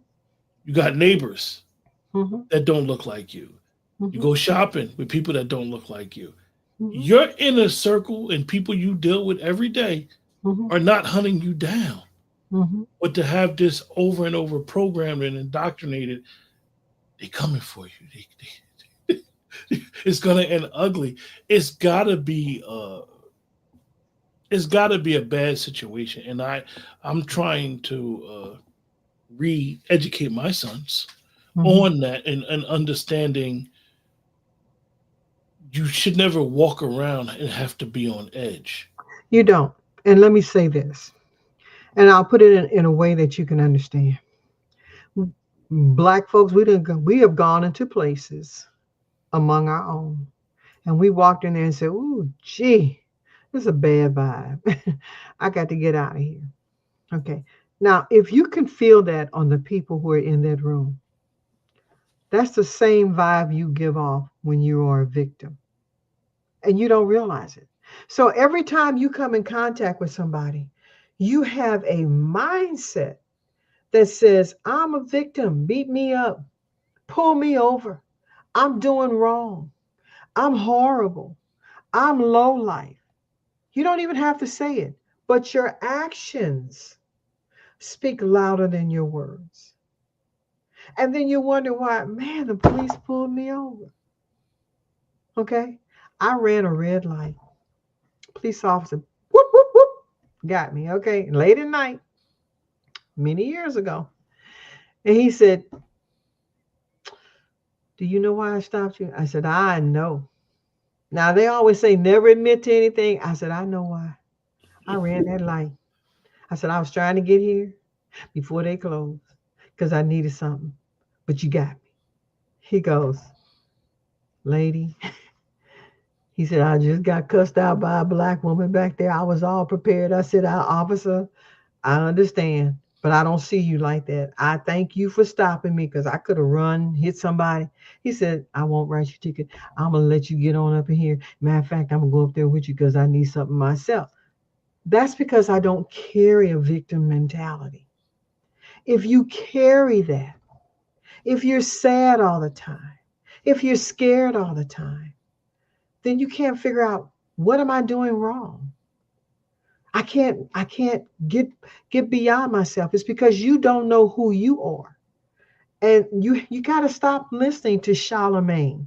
You got to stop listening to the Roland Martins and the Joyce Reeds and the, you know, Kamala Harris's and Oprah Winfrey and all of these people. You must stop listening to them. They tell you you ain't safe in your community and they don't even live in the communities that they come from. Well, that has nothing to do with it because you have the capability of living anywhere you wish to live. The problem is that they're earning 20 million and you getting by on 10.50 an hour, $15 an hour because you can't see yourself doing better. And that's the whole purpose of them, is to teach you how to lower your.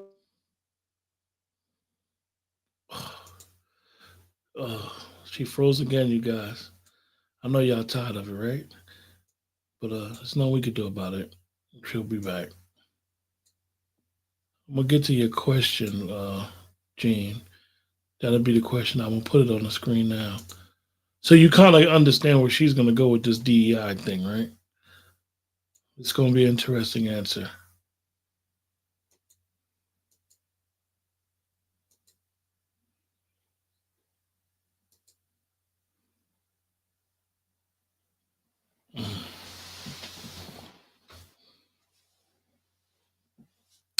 Remember, you guys to like, share, subscribe. Like I said, she'll be back shortly. She'll be back. Hold on. Yeah, Professor Drea. That's low vibrations. Those things manifest the physical, mental attacks. You have to reset your inner thoughts yourself. You better. You know how it is when you walk in the room. You walk in the room like you own it. You just bust up in the spot, right? I do agree with you, brown girl. And the person who is asking me what we're going to do within the Black community, here's what I'm going to say. After Thanksgiving and before Christmas, I will get with Quentin and we need to have 2 series on how to address that. The things that we have to do, how we'll go about, how I'm going to offer up some suggestions on how we go about doing these things. But we have to be realistic with ourselves. We have allowed a system to keep us in the mindset of children. Therefore, we can't do anything. And when you turn on the news, they're saying, well, this was so hard that now families are separating. That's all programming. That's programming. It's the same stuff you tell your child, girl, you know, you get out there and you got your dress all hacked up, you're going to get pregnant. What are you doing? You're teaching her. You're putting it in her mind that she'll be pregnant before she's 15. When she becomes pregnant, then you're all upset. But you have instilled that value in her. These people know what they're doing. They know how. Because the only reason they're fighting so hard now and saying this stuff is because we didn't do what the master wanted us to do on the plantation. We left the plantation. Okay. We left the plantation and everything behind. I mean that. Our mindset said enough, and we left. The, Okay. the great crash out. Yeah, we crashed out. We were gone. We're not coming back. And that's why they're angry. Why? Because they rely on being able to spoon feed us terrible thoughts, terrible ideas, and a way to keep you down and stuck in a mindset because it allows them to earn more money because they can talk about, oh, so and so got killed over here. This white police officer did this. I'm not saying that those things don't exist. Okay. They did exist. I can speak from it because I knew my grandfather was a slave. I loved him to death. I knew him. Okay. And I can speak what happened to my parents. I know what happened there. But never did they ever teach me to be a victim. And that's where we're stuck. That's why you worry about how Black folks going to handle it. It's because they have a victim mentality. You don't have to have that. So we're going to talk about how we can address that for December. Okay. Great. Y'all All right. heard it now. We got it Now, locked in. okay. Your thoughts on Walmart and other companies, elimination of the diversity, what? And inclusion. Diversity, equity, and inclusion. Okay. Turn that around. DIE. What is DIE? Die. Okay. What a waste. It was affirmative action when we were growing up. And then it was, I don't know, it's been through 8 or 9 different names. Why? See, this is Black people programming. Why are you worried about that? That's programming. That's predictability and programming. So if you want to program a people, you give it an acronym. And I'm going to tell you the biggest people, I'm going to tell you why the Democratic Party is going to have a hard time because they call it progressive. They aren't progressives. They allowed a certain group of people to come in here and do terrible things to children and then try to get you to believe it was okay. That was that crackpot feminism when I was growing up, and now it's just taken a different name. We have to learn to move beyond that. Those things were never there to benefit you. Name a time you had a benefit from the Democratic Party. Name a time. Because in my 63 years of voting, 75 years of being on this planet, I never got a benefit. And I want I can. everybody. I want everybody. I have a suggestion for Mhm, everybody that's watching in the chat. Right. mhm, We all know that as we were told that affirmative action was gutted. No, it wasn't gutted. Okay. mm-mm, Right. mm-mm, I want everybody to. I know everybody has this opinion about Justice Thomas. mhm, I want everybody to research Justice Thomas' dissenting opinion in regards to affirmative action and what he said. And we'll mhm. discuss that at a later date. I just want Yes. everybody to look it up. The dissenting opinion. The Mhm, dissenting opinion is exists like an affirming opinion. The mhm, dissenting opinion could be used for case law. So for mhm, anybody who says that they're a reparationist, his dissenting opinion, if you understand it correctly, mhm. could be used for an argument for reparations. But you gotta go look at it. I'm not telling nobody. Just go look at it for your own Mhm. and really understand what he said and how he said it and why. Because he's a justice, how it could be used as a legal argument. Mhm. Hold on, Sister Azim. I think I got one more question I might have skipped Right. over. Oh, Professor Dre had said something about she agreed with you about the Board of Education thing.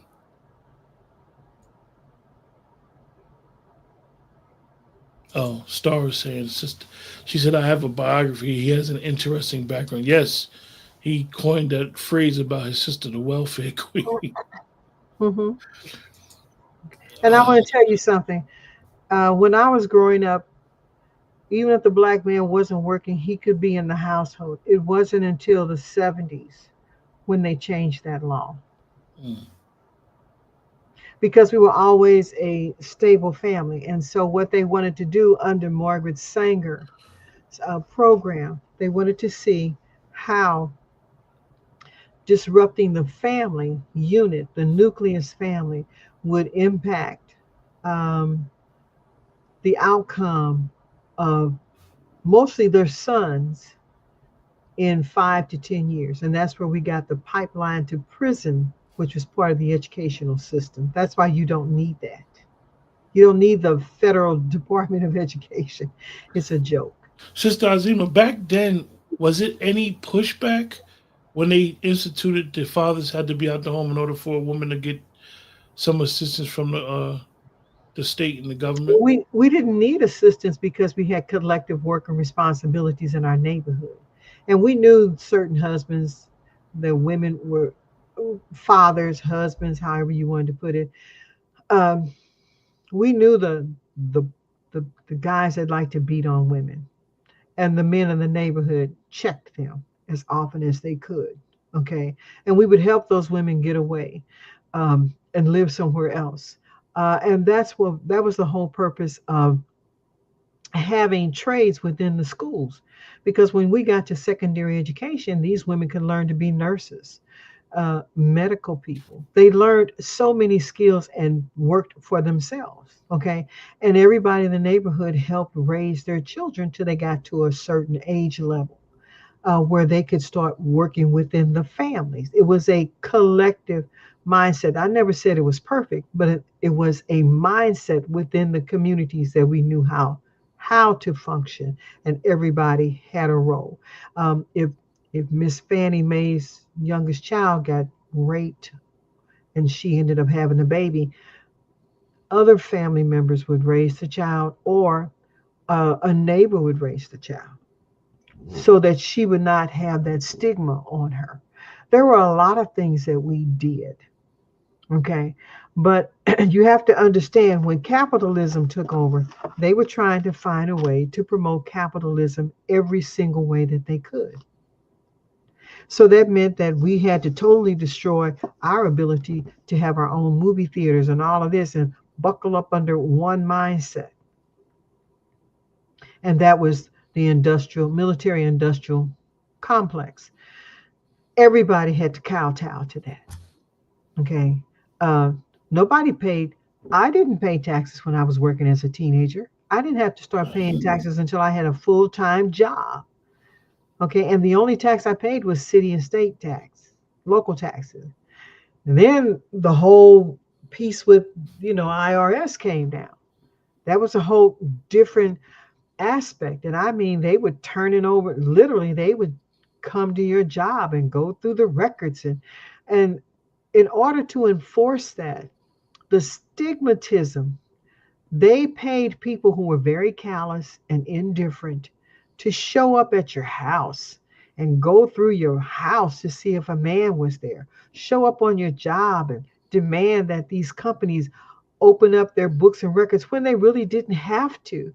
But that was how the system used military tactics to force people to be compliant. And then they went out of their way to dumb people down. They realized you can make them compliant, but we don't have control over how you educate them. So that's when all of these other little organizations and agencies and entities came into existence in the late 70s, so that the government can have greater control over you.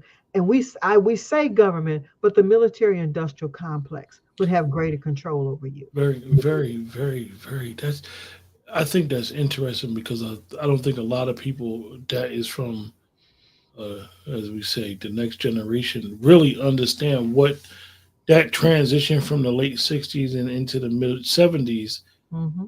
what they did by basically militarization of every little aspect. And even when you look at what President Trump is trying to do Hmm. and basically gut the federal government of being in our business so much. Yes, they're there. Let me tell you, the whole time I worked for NASA, I could not say much of anything on the telephone to my family.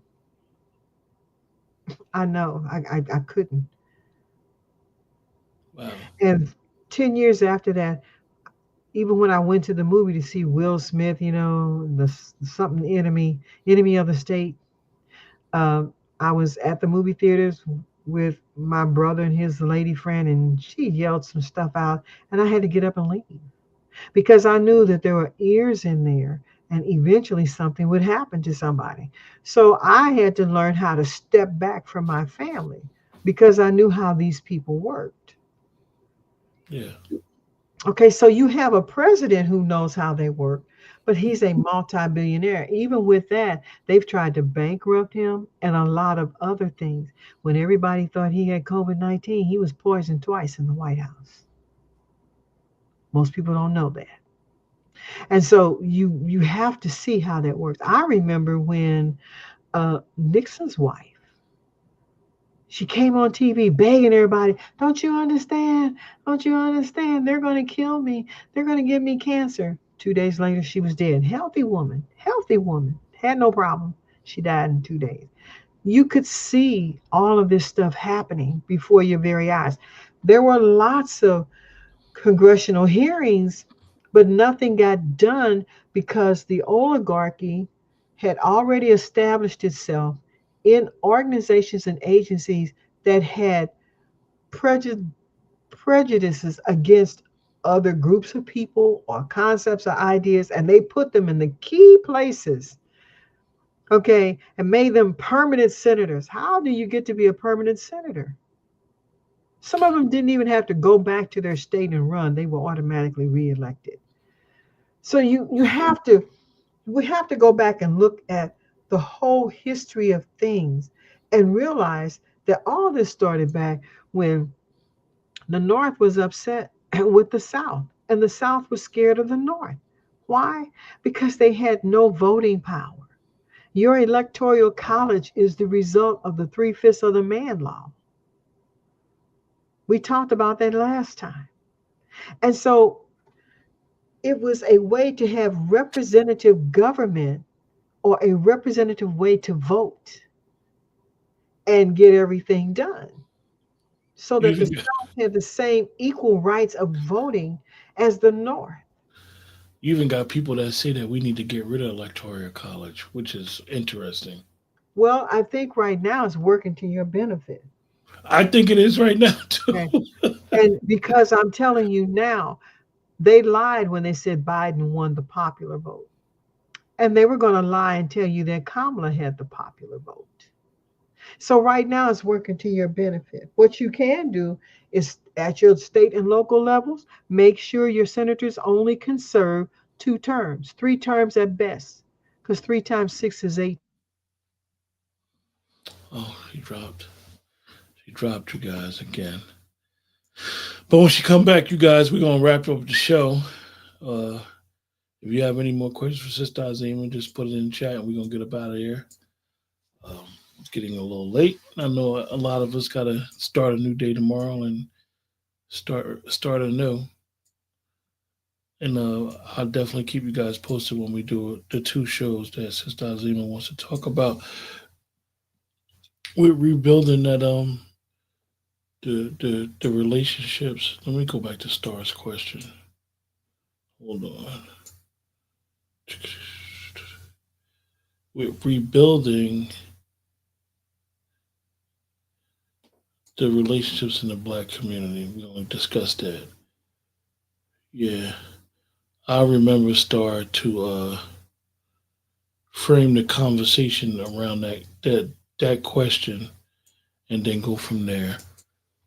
Yeah, Dre, we're gonna do it in next couple of months. I got a bunch of days off.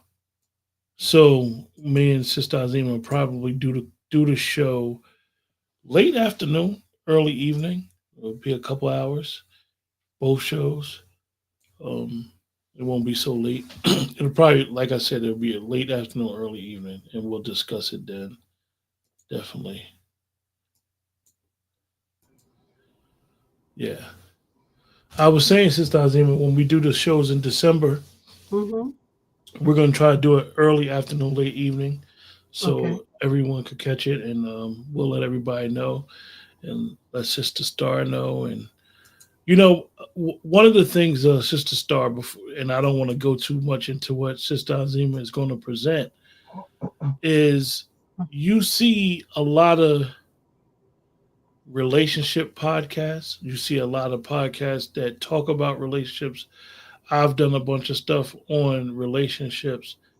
And one of the things that I've come to understand and appreciate is everybody's trying to figure it out. Mm-hmm. I think sometimes we listen to each other and Mm-hmm. don't hear each other, don't understand the grow, don't understand the build. We do all the things negative, like we don't got patience. We soon as the sign of adversity come, we run. We ready to. If somebody is your ex, we always got to speak negative. You heard Sister Azima brought up her first husband. She didn't say anything negative. Mm-mm. She just brought him up. Mm-mm. We're this era, as we would say, this generation now. Everybody wants a quick fix. They think that the relationship they have or the person that they're interested in is going to be perfect. Relationships are imperfect people trying to live in this world together. So I hope that Sister Azima will give us a lot of wisdom so we can really, really um, get back to having healthy relationships in the black community. I don't want, okay, I think we need to have healthy relationships in the world. Oh, Okay. And the reason I say that is because after my family and I did our DNA and we understood our genealogy and our historical line, I can't say that I'm from this planet because I know where my historical line comes from. And even they told us that they can only date us back 270,000 years ago. That's as far back as they can date my family line on both sides, mother and father. Okay. And they also told us that our family line had was involved in Adam's clock, the cosmic clock on this planet. So knowing that allowed us to have a whole different perspective. Okay. On my mother's side, everybody spoke French. So my sister and I had to learn it in order to speak it to family members. Haven't spoken it in a long time. I'm sure if I go back and take it, it'll come back to me. But I haven't spoken it in a long time. Okay. Had to learn Spanish and spoke that fluently, but I haven't done it in a long time. So my thing is that I always say, you got to start with you. You have to know who you are. It's very important you know who you are. And we define ourselves because everybody else has defined us. I think it's best we define ourselves based on how we wish to see ourselves. Okay. Um, and and like I tell my daughters, you can't love somebody if you don't know how to love yourself. How And I many do. daughters? How many daughters you got for the sake of the show? 6. It's a blended family. I had 4. I had 2. He had 2. We had 2 together. Okay. 6. I made very sure that my daughters knew all of their siblings. So it came out to be 9 with extended families because, their fathers had other children. Okay, that's fine. That's fine. And they all came to each other's weddings. It takes work. I'm still close to their mothers now. We have our Women's Day. Nothing is easy, but it's the outcome that you want. And you have to know what it is that you want. Okay. And like me, I'm like a lot of women. I was in love with a concept of love, the American version of love. And it was absolutely a joke. It's a joke. Y'all getting her to cook now. She's starting to cook now. Listen, this late. Right. It's Sister late. Azima about to start. Right. We got to stop. But I'm telling you, we're going to have this conversation because, sisters, y'all got to. And there are men out there that have issues. Don't get me wrong. But, common sense is the most important thing we need to have. And we need to have an understanding, not an understanding, because understanding means I know exactly how that works under somebody else's view, somebody else's laws, somebody else's theories and practices. How does it work for you? And that's what we're going to do. We're going to learn all about that. Okay. It's imperative that we learn because my other groups that I deal with, we are looking at 9 ether people, how we're going to be able to interact with them. And I want you to understand that everything that you see happening here, it wasn't by happenstance. 25 years ago, I was told these things were going to happen. And that when it happens, we're not looking for reparations. This is the time of reclamation where we reclaim who we really are. And this whole planet is our reparations. It's just knowing who we are, understanding who you are. And we will get to that because that's important for us to have that conversation. Because I hate to see women, I hate for you all to be in some place. And you're not going to agree with me. I don't care. I want to be able to offer you something, a different perspective. And you can get a chance to look it up, research it, and run with it. Believe me, it really makes a difference for you. That's the most important thing. When you truly learn how to love yourself, because everybody say, I know how to love myself. When we get through talking about it, you'll learn. When you really get to learn who you are, you don't let silly things interrupt a relationship. Because my husband that passed away, my second husband, he was my best friend. And that allowed us to have a good union. And I'm never going to say there weren't times I loved him. I didn't have to be in love with him when he was acting crazy, but I loved him. But I never had to go out and talk bad about him. No. Mm-mm. Mm-mm. And there's all kinds of ways that you can do things. If you have a man that's abusive or a female that's abusive, because there are women out there who are the same, we're going to learn how to address that as well. Okay. But right now, I thank you all for allowing me to come into your homes and give my opinion. But next time I come, we're going to have homework. I'm going to ask you all to do certain things. When you come back, you can bring up the information that you've learned, because it's imperative. Okay, it's not my place to just talk all the time. It's our place to exchange ideas and concepts. You can teach me, I can teach you. That's how this works.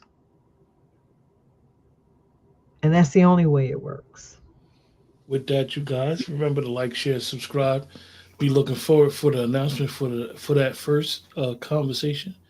And it'll be soon, you guys. Before you and it's very important that we invite to that show our youth.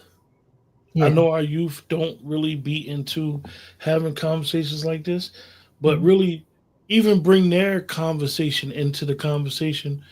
And what I mean by that is ask them questions and get a pulse on what they've got to say, and then bring it to Sister Azima so when she could discuss what they're saying and put it in the context of what she's presenting. What you were saying, Sister Azima?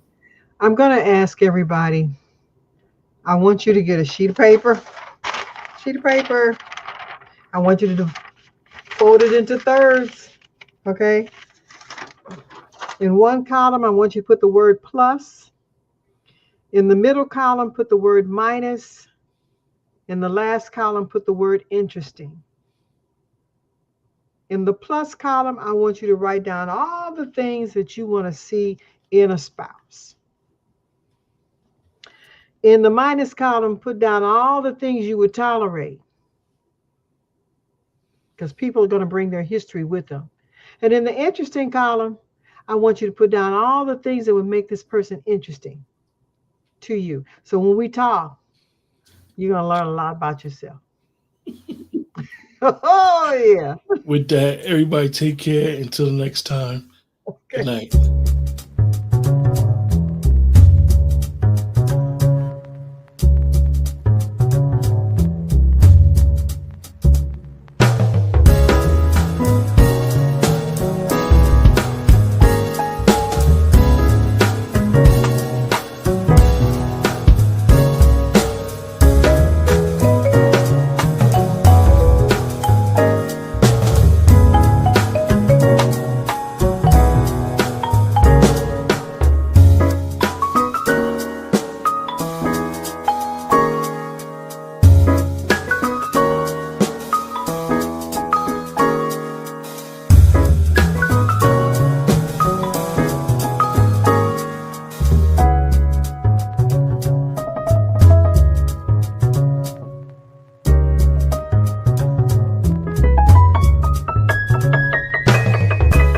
Done for me lately?